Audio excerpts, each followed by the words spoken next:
Hello everyone, and welcome to today's video. I've been keen to talk about this topic for quite some time now, ever since I was inspired by the words that I read. And I'm looking forward to bringing it to you today for discussion and for possibly debate if you feel the need, that we might grow in understanding and appreciate history and the events that have transpired. Now, today I'm going to argue and speak for the question, could Joseph Smith have prevented the Civil War? Big topic, quite a bold claim, but I'm hoping I can articulate my point and perhaps we'll see eye to eye. Only time will tell. Now, I'm going to give you a sense of a lead up to the actual Civil War, and I think it's very important to stress the environment that the Latter-day Saints lived in at the time. We have an understanding that there were hardships, but I don't know if we understand the extent to which it was difficult there. I think too many people assume that 1830s America is the same as the 2023 America, that institutions were well established and in place, and that justice, mercy, peace, and um, all those values that we now hold and uphold now prevailed at the time, and it just wasn't the case. So I'm going to set a scene a little bit, just so you understand how difficult life would have been. And if you can imagine living in a society where mobs ruled, where law and order and law enforcement was basically set aside, and mobs were in power. And this book I'd like to share with you sets the scene. It's a book about what's called American Mobbing. It's from 1828 to 1861, Towards Civil War by David Grimstead.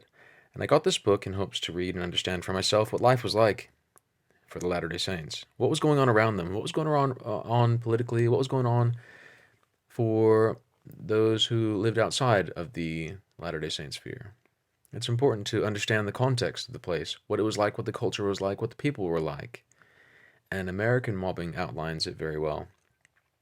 And the tales we're going to tell now are those of loss and tragedy and great despair, some of the darkest days of the United States. But we shall read them for our understanding, that we might have a sense of what life was like in those times.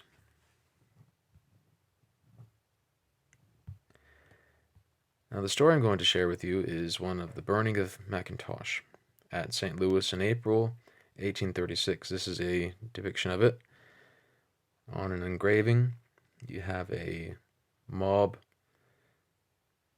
You have someone fanning the fuel, fanning the flame. And I'm going to read to you this story today because it's quite sad.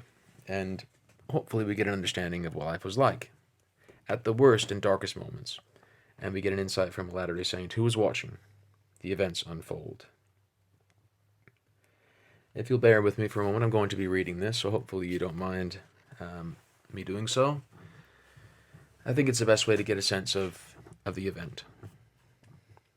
In the book, it's talking about some of the violence, and Grimstead describes it the peculiar institution of Southern violence. And they're talking about burnings and other types of mob violence. And then it goes on to describe an account of a public execution of Mr. McIntosh. The best described of these deaths by fire was the only one that occurred in an urban area and the only one about which there was any protest.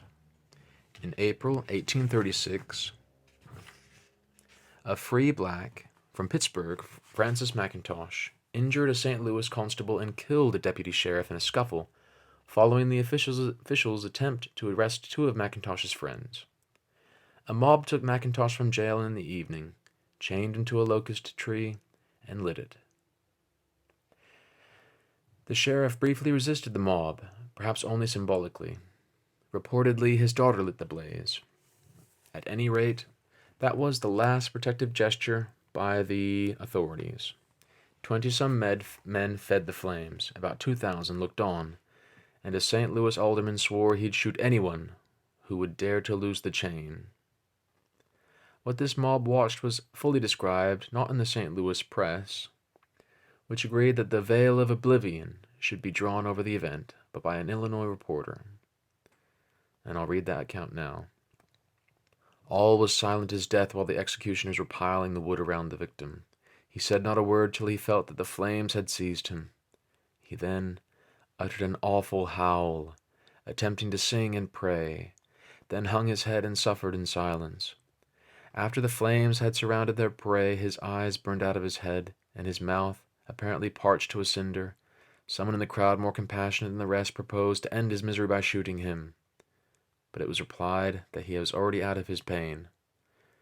"No, no," cried the wretch, "I am not. I am suffering as much as ever. Shoot me!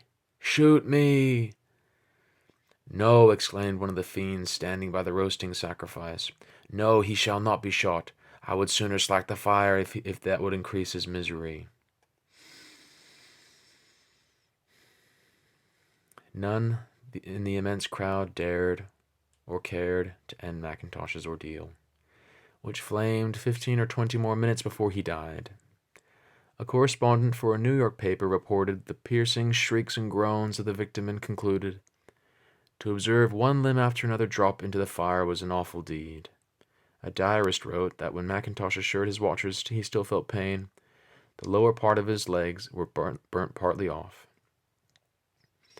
The flames had burnt him so as to let out his bowels.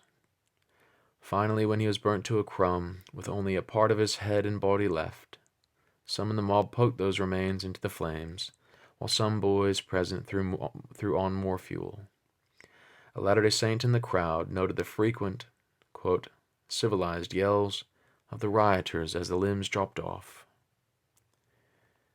"The Negro had been tried by fire," he said, "and the honor of 76 melted, while the cinders of a human being said, 'Man without the Spirit of God is worse than the wild beast of the forest.'"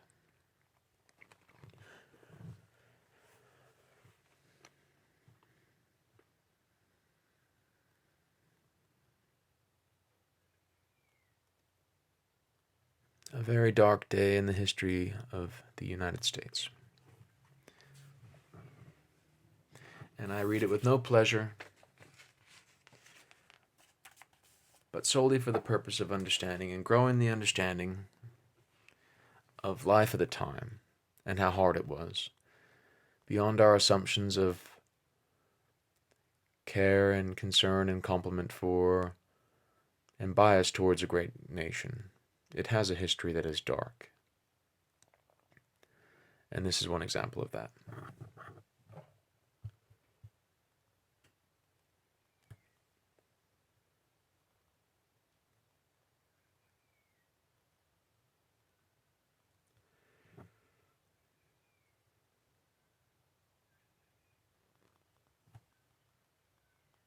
Now, moving on, there were quite a number of events leading up.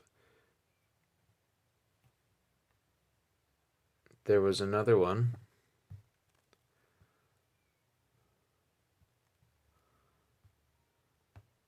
And it's not showing too well, but it was the assassination of Elijah Lovejoy.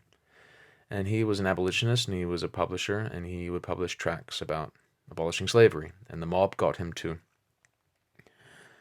And that happened in 1837. We had Hans Mill Massacre at 1838 at Livingston County, Missouri. And of course, in 1844, we had the assassination of Joseph Smith. Now, in this dark period, in this dark time, there was a voice of reason and a voice of truth.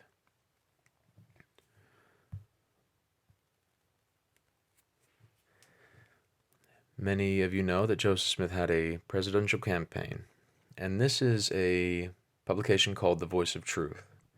And in this is outlined policy, is outlined what life might be like under a President Joseph Smith. Now, I'm going to read to you this today, and hopefully you have an appreciation for what is said. It has greatly inspired me, and I hope it is of some use to you.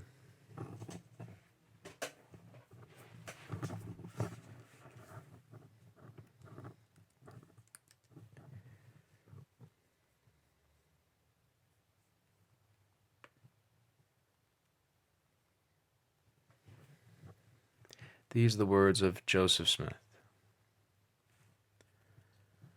No honest man can doubt for a moment but the glory of American liberty is on the wane, and that calamity and confusion will sooner or later destroy the peace of the people.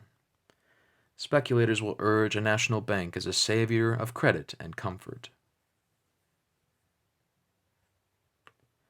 A hireling pseudo-priesthood will plausibly push abolition doctrines and doings and human rights into Congress and into every other place, where conquest smells of fame or opposition swells to popularity. Democracy, Whiggery, and cliquery will attract their elements and foment divisions among the people to accomplish fancied schemes and accumulate power, while poverty, driven to despair like hunger forcing its way through a wall, will break through the statutes of men to save life and mend the breach in prison glooms. A still higher grade of what the nobility of nations call great men will daily, with all rights in order, to smuggle a fortune at one fell swoop, mortgage Texas, possess Oregon, and claim all the unsettled regions of the world for hunting and trapping. And should a humble, honest man, red, black, or white, exhibit a better title, these gentry have only to clothe the judge with richer ermine, and spangle the lawyer's fingers with finer rings to have the judgment of his peers, and the honor of his lords as a pattern of honesty, virtue, and humanity, while the motto hangs on his nation's escutcheon, "Every man has his price." Now, oh, people, turn unto the Lord and live, and reform this nation. Frustrate the designs of wicked men. Reduce Congress at least one half. 2 senators from a state and 2 members to 1 million of population will do more business than the army that now occupy the halls of the national legislature. Pay them $2 and their board per diem, except Sundays. That is more than the farmer gets, and he lives honestly. Curtail the offices of government in pay, number, and power, for the Philistine lords have shorn our nation of its goodly locks in the lap of Delilah. Petition your state legislatures to pardon every convict in their several penitentiaries, blessing them as they go, and saying to them in the name of the Lord, "Go thy way and sin no more." Advise your legislatures when they make laws for larceny, burglary, or any felony, to make the penalty applicable to work upon roads, public works, or any place where the culprit can be taught more wisdom and more virtue, and become more enlightened. Rigor and seclusion will never do as much to reform the propensities of man as reason and friendship. Murder can only claim confinement or death. Let the penitentiaries be turned into seminaries of learning, where intelligence, like the angels of heaven, would banish such fragments of barbarism. Imprisonment for debt is a meaner practice than the savage tolerates with all his ferocity. Amor vincit omnia. Love conquers all.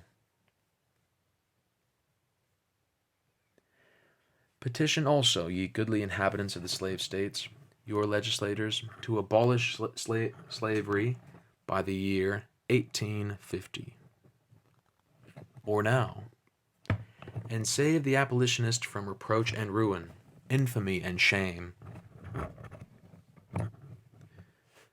Pray Congress to pay every man a reasonable price for his slaves, out of the surplus revenue arising from the sale of public lands, and from the deduction of pay from the members of Congress. Break off the shackles from the poor black man, and hire him to labor like other human beings. For an hour of virtuous liberty on earth is worth a whole eternity of bondage.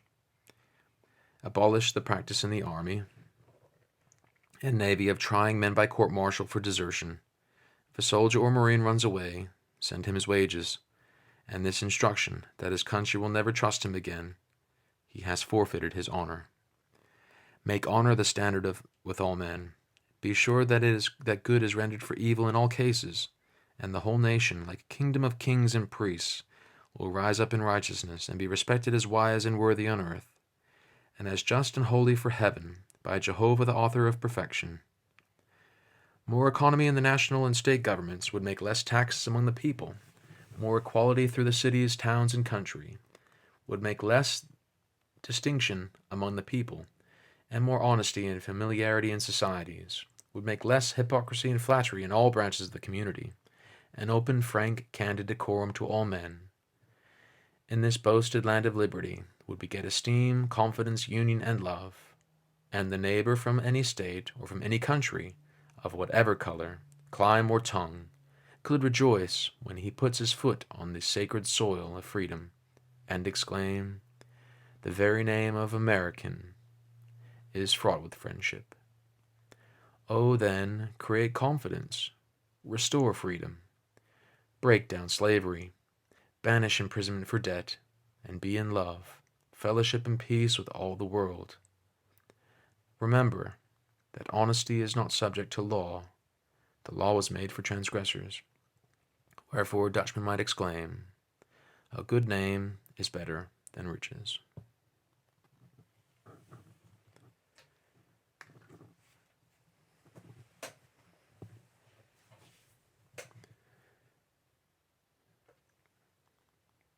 As mentioned, this was published in 1844. And I'll just read again the portion of this that makes the case that I'm making today about preventing the Civil War. It says, "Petition also, ye goodly inhabitants of the slave states, your legislators to abolish slavery by the year 1850, or now, and save the abolitionists from reproach and ruin, infamy and shame. Pray Congress to pay every man a reasonable price for his slaves, out of the surplus revenue arising from the sale of public lands, and from the deduction of pay from members of Congress. Break off the shackles from the poor black man, and hire him to labor like other human beings." That was the call. Now, to answer the question that I posed, could this have prevented the Civil War? I think so. It was a sensible approach, a reasonable approach. You had two sides that disagreed. You had one side that said a man could be property, and one side that said a man was not the property of another man.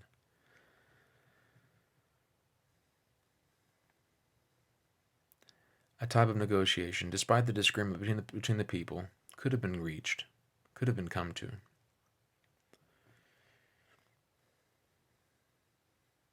But that was not the case. That's not how things turned out, unfortunately. But the proposal was measured in that it provided a time frame, a view into the future, time for people to think and to reconcile and to understand and to change, and to come to the realization that a man cannot be bought and sold, that men are not property. But it also allowed for an immediate effect, should the hearts of the men and women of the time change, that this could be completed now. As we know, that was not the case. That's not how things played out. And in 1861, all hell broke loose upon the United States. And countrymen went to war against countrymen. And the result was a great loss of life.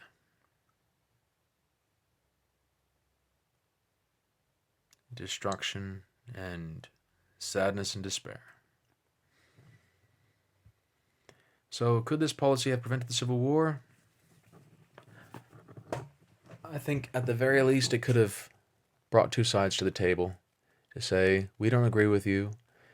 We don't agree that you buy and traffic and engage in the purchasing and sale of men, that you do not provide a man an honest wage, and despite that, we are willing to compensate you. So any loss you might suffer might be accounted for. That your transition to a different way of operating in the economy might be lessened and eased. That's all that was proposed, and it was a peaceful resolution. A resolution that would have hopefully avoided bloodshed. But history played out differently, and here we are talking about it many years later, and I'd like to know what you think. Is this sufficient grounds for preventing the Civil War? Hopefully we can have more conversations like this and more discussions on these topics. I think that it's important that both sides come to the table, but I find those who are opposed to the faith get the most airtime. But I think it's time that more Latter-day Saints have their say and join the conversation so that there's some balance there. And as always, beware of those who are capitalizing on your loss of faith, who have monetized it. Anyway, thank you for your time. I hope you have a great day, and happy to have a chat in the comments if you find anything worth talking about from my video today. Thank you very much, and have a great day.